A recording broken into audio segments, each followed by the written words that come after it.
இது மகிமை நேரம். பிதாவாகிய தேவனாலும் கர்த்தராகிய இயேசு கிறிஸ்துவினாலும் உங்கள் எல்லாருக்கும் கிருபையும் இரக்கமும் சமாதானமும் உண்டாவதாக. மறுபடியுமாக இந்த டெலிவிஷன் வாயிலாக நம்மை ஒருவரை ஒருவர் சந்திக்க செய்த தேவாதி தேவனுக்கு சகல துதியும் கனமும் மகிமையும் உண்டாவதாக. ஜெபம். சர்வ வல்லமையுள்ள எங்கள் நல்ல தகப்பனே, இந்த நல்ல நாளின் வேலைக்காக உம்மை நாங்கள் ஸ்தோத்திரிக்கிறோம்ப்பா.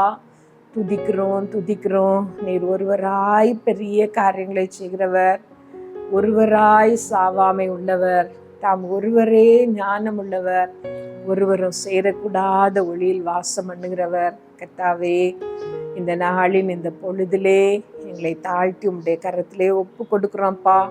இந்த வாரத்திலே தொடர் செய்திகளாக உம்முடைய வார்த்தைகளை நாங்கள் தியானிக்க இருக்கிறோம். நீர் எனக்கு சொன்னீர் ஆண்டவரே, நான் உன் வாயோடே இருந்து நீ பேச வேண்டியதை உனக்கு போதிப்பேன் என்று சொல்லி, கர்த்தாவே நீர் எனக்கு உதவி செய்யும்ப்பா. உம்முடைய வார்த்தைகளை கொண்டு உம்முடைய ஜனங்களோடு நீர் இடைப்படும் ஏசப்பா. ஒவ்வொருவரோடு நீர் பேசும்.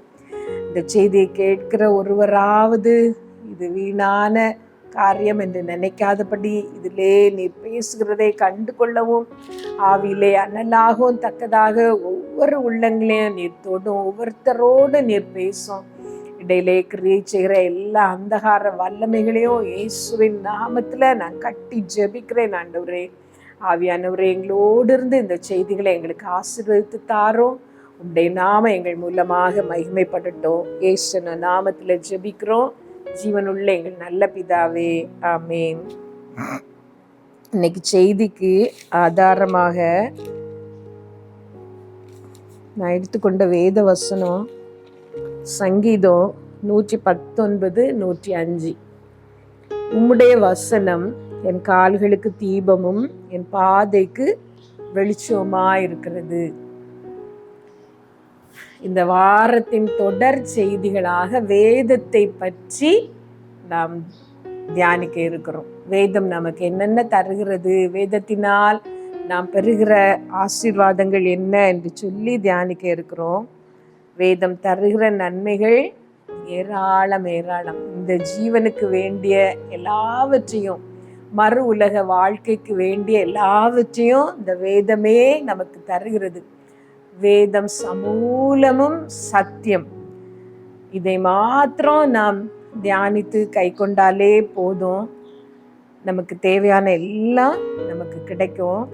ஆனாலும் நமக்கு முடிந்த அளவுக்கு வேதம் நமக்கு தருகிற ஆசீர்வாதங்களை தியானித்து கர்த்தரிடத்திலிருந்து அந்த நன்மைகளை பெற்றுக்கொள்ள நாம் பிரயாசப்படுவோம்.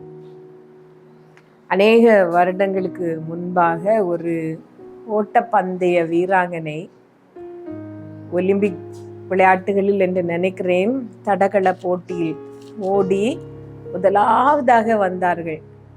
அவர்களுக்கு பரிசு கிடைக்கும் என்று எதிர்பார்த்து அறிவிப்பை கேட்ட பொழுது அவர்களுக்கு பரிசு கிடைக்கவில்லை. காரணம், அவர்கள் தவறான தடயத்திலே ஓடி வந்திருந்தார்கள். ராங் ட்ராக், அவர்களுடைய ட்ராக் மாறி இன்னொரு தடயத்திலே ஓடி வந்திருந்தார்கள். ஆகவே அவர்களுக்கு பரிசு மறுக்கப்பட்டது. பந்தய சாலையிலே ஓடுகிறவர்கள் எல்லாரும் ஓடுவார்கள், நீங்கள் பெற்றுக்கொள்ளத்தக்கதாக ஓடுங்கள் என்று சொல்லி வேத வசனம் நமக்கு அறிவுரை தருகிறது.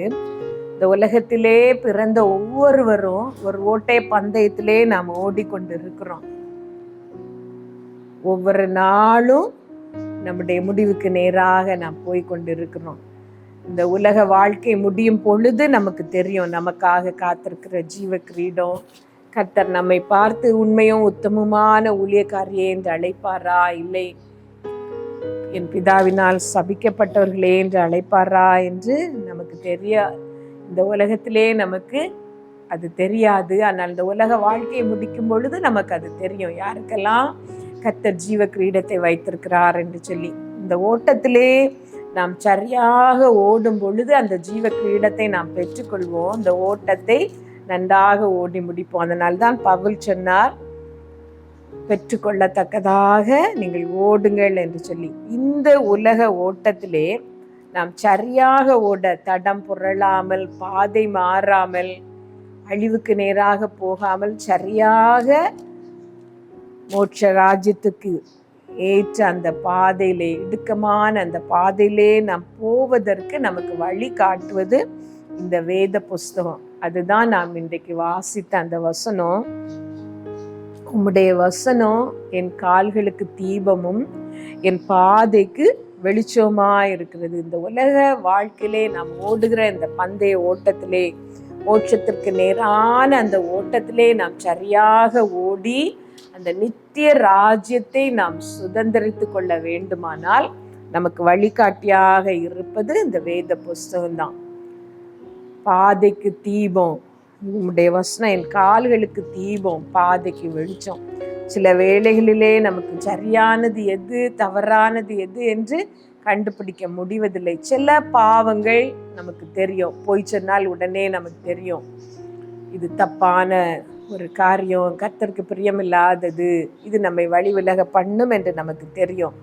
வேதத்திலே நமக்கு தந்திருக்கிற கற்பனைகளுக்கு விரோதமாக பொய் சாட்சி சொல்லாதிருப்பாயாக, இச்சையாதிருப்பாயாக, இப்படிப்பட்ட கற்பனைகளுக்கு விரோதமாக நாம் போகும் பொழுது நாம் தவறுகிறோம் என்று நமக்கு தெரியும். ஆனால் சில வேளைகளிலே நாம் எங்கே தவறுகிறோம் என்று கண்டுபிடிக்க முடியாமல் ஒரு இருள் போன்ற ஒரு சூழ்நிலை நமக்கு இருக்கும். உதாரணத்துக்கு சொல்லுகிறேன், ஒரு வேலையை தெரிந்தெடுக்க வேண்டும். அது வாழ்க்கை முழுவதும் நிர்ணயிக்கிற ஒரு காரியம். அந்த வேலையினால் நமக்கு ஆசீர்வாதமும் வரலாம். அந்த வேலையை நாம் செய்வது நிமித்தம் கர்த்தரை விட்டு தூரமாக ஓட பண்ணுகிற ஒரு விசாலமான வழியாகவும் அது மாறிவிடலாம்.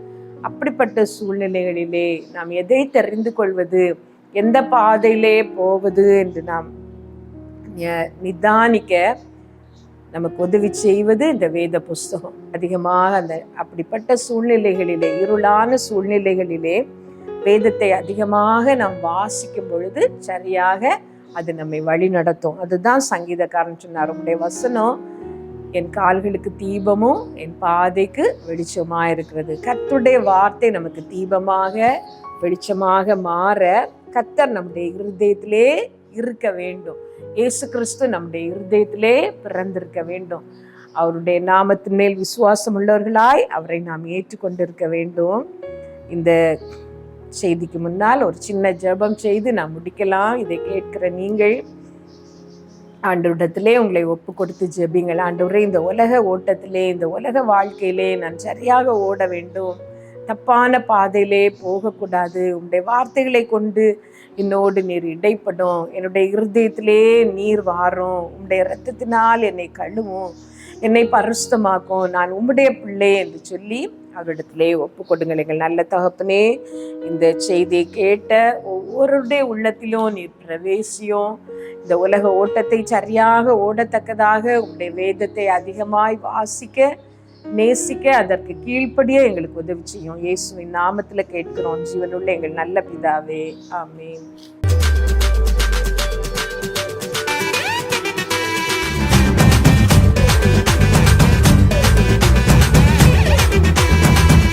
மகிமை மகிமை